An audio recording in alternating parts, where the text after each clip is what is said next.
We are a week away, 8 days to be exact, from the Dallas Cowboys opening up their camp here in Oxnard, California, and Dak Prescott is still not extended.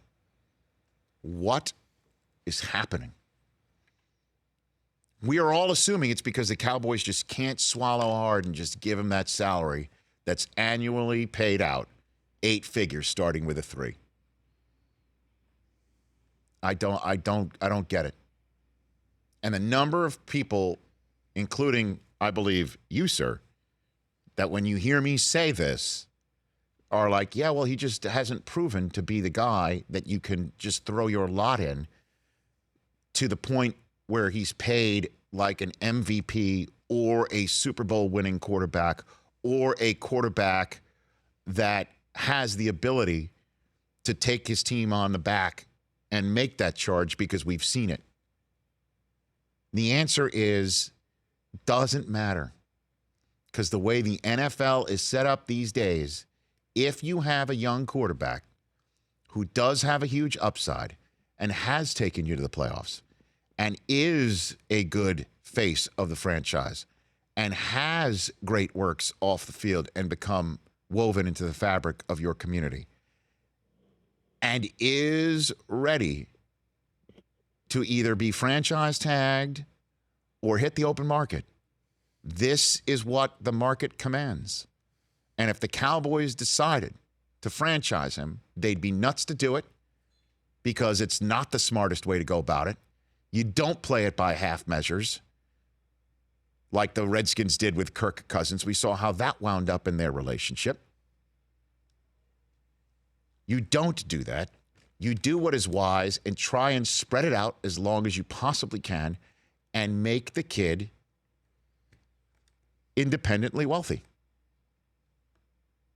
Generationally wealthy. That's the way it goes in the NFL these days. That's the way it works. And if the Cowboys let Dak walk, guess how much he would make?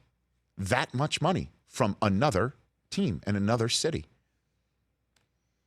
How can you go from 2 years ago getting Tony Romo into the CBS booth because of how well you played, and then the next year you're suddenly regressing because the line is totally decimated and your main offensive engine in Ezekiel Elliott is suspended for a third of the season, and then the next season, the first half of it, you don't have the wide receiver that changed everything in Amari Cooper on the roster?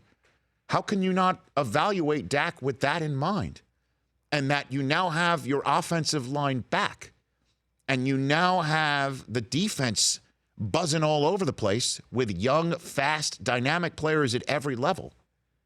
And now it's time to pay Dak and get it done and make sure he is set for the season before you go into training camp.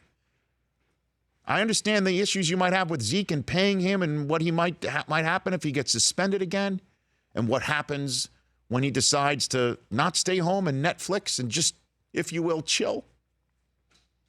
I understand that. Dak, what are we waiting on? What are we waiting on? For more of The Rich Eisen Show, tune to Audience Channel 239 on DirecTV for free on BR Live or download The Rich Eisen Show app.